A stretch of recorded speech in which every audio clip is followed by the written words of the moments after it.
Hey everyone, and welcome to my channel if it's your first time here, and if not, welcome back. My name is Ashley, and today I am going to be doing a very quick pregnancy update. So let me just start.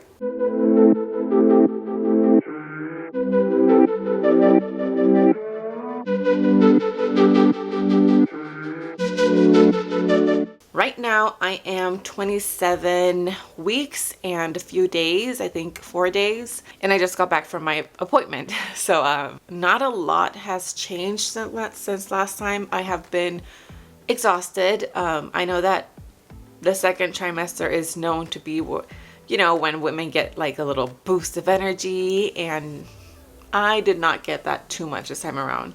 I was very tired, and I've tried my best to, keep things going, but really I have been exhausted. And I mean, I could close my eyes and fall asleep for hours, except during the night when I just keep tossing and turning and can't really sleep well.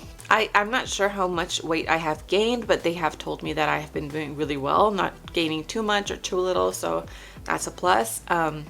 My blood pressure has been great, the baby's heart rate has been amazing, and she is a little wild one. I thought that Olivia was a wild child when she was in my belly, but whew, she's worse. Like, she is constantly moving, which is awesome because I don't really have to worry. And even when she's like still, I kind of bother her until she moves because, paranoia. But she's super active and always moving and kicking, and she kicks hard.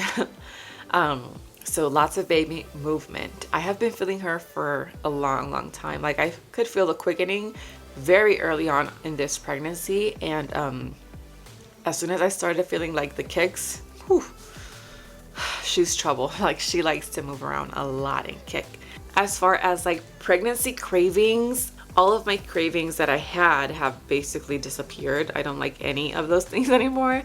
And it's really hard for me to eat because I don't want anything, which has been a little bit tough because I get cranky because I really want to eat, but nothing like seems to fill that void inside of me. I have been feeling a lot of pressure down there. I don't remember feeling this much pressure before. Maybe I did. I just can't remember it.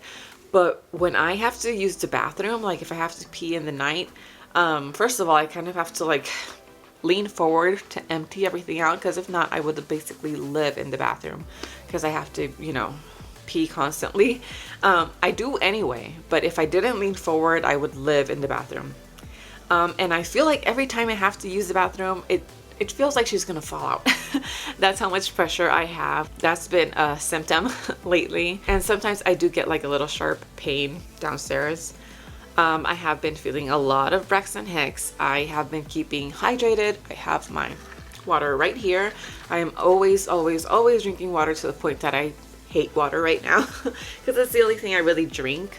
And everything else just seems too sweet to me, and I just rather drink water. The other night, I don't know, I was telling my doctor this morning, I don't know if the baby just moved all to one side or what she did, but I was like in so much pain that my husband started to get scared, because I was like about to cry. It hurt so much. Like I couldn't move. I was like holding onto the couch and leaning forward to see if she had moved, I don't know if that helped her move back, but it was a good like 20 minutes until it calmed down. So I was scared because I know it wasn't round ligament pain, because I do feel those, and this hurt like really bad. So I didn't know if she was like trying to flip or what she did, but it hurt a lot. I don't know if she's head down yet. I forgot to ask this morning, but it's still pretty early on to where she could possibly flip again. So I had my glucose test today, and I don't have the results yet, obviously because I just took it, but they should have that back in a few days. I had a super serious scare, and it's still kind of up in the air about if it's going to happen or not. But if you followed me on my last pregnancy, I had ICP with Olivia, and that led to an emergency, like an early induction. And if you don't know what ICP is, it's a liver condition that you get during pregnancy, and it makes mostly your hands and feet itch like crazy. It's not a visible rash, and it has to do with your liver. And this is actually something that can be fatal for the baby. So it's a very, very serious condition. You have to take it very, very seriously because you could lose your baby over it. So I had it last time, and my doctor told me that women who have ICP once are very likely to have it in every pregnancy. And about a week and a half ago, I started to itch really bad, where it kept me up at night. I have like scabs on my legs from scratching so hard. It's kind of itching right now. It will itch worse at night. It was getting pretty bad for me at night. It was keeping me awake. I could not satisfy the itching. So I called and got tested, and my doctor told me today that they do have partial results, and those results are negative. They are still waiting on the other results. It takes longer for her to get the test back because they have to send it all the way to California and then get it back. And even though right now it's negative, it doesn't mean that I don't actually have it. So they will most likely have to test me again in a few weeks to make sure that I really don't have it, because this disease is hard to track. You can have it for weeks before it shows up on like in a blood test. So it's something to really, I have to pay attention to my body, because if it starts to itch really, really bad, then I'm gonna, they have to make sure that I'm good to go. If I were to have ICP, I would be delivering the baby at 36 weeks, because after that, it's just a higher risk of having a stillbirth. And my doctor, she told me, like, if you have it 36 weeks, we're getting an induction done because you need that baby out. Still waiting on those final results, but at least I know that part of the results are negative, which is good news. And we just need to wait on the other results to get back to her. Oh, she's moving. And I think that is basically it. I have just been so tired. My back is killing me. I feel huge, but today the receptionist told me that I looked tiny for 27 weeks, and I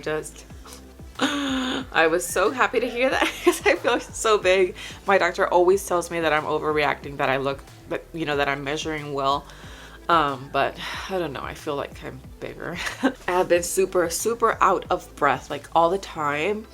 And my nose is always like stuffy. And I have basically everything I need for the baby. The only things I really need are like last minute things like wipes. I have some diapers, but I don't like buying too many diapers at the beginning because you never know how long they're gonna last. And it's just easier for me to get another size or the same size once I have actually seen the baby. I also need like breast pads and milk storage bags, but other than that, we are good to go. We have everything we can need. I went very minimal this time. Lately, I have been getting like the cutesy items that are extras, but I did try to keep it really minimal this time because it's the fourth kid. So yeah. Everything I think that has been happening lately, I was getting really dizzy. Yeah, forgot about that. Super dizzy to the point where I felt like I was gonna pass out. And it's been a little bit better this week, but it was happening every day, and like at 12 or 1 in the afternoon, I would start getting super dizzy and have to lay down. But lately it's been a lot better. And that's been it. I am going to show you my belly, and then I am going to see my doctor in 2 weeks, and by then I'll have the results on my test and my glucose test, and I'll be able to better inform you. I hope you enjoyed this and found it useful. If you did, show me a thumbs up, and if you haven't subscribed, don't forget to click the subscribe button before you go. I have lots of content coming. I have been working really hard to post every single Monday. So just make sure you check back on Monday. And if you decide to subscribe, I will see you in the next one. Bye.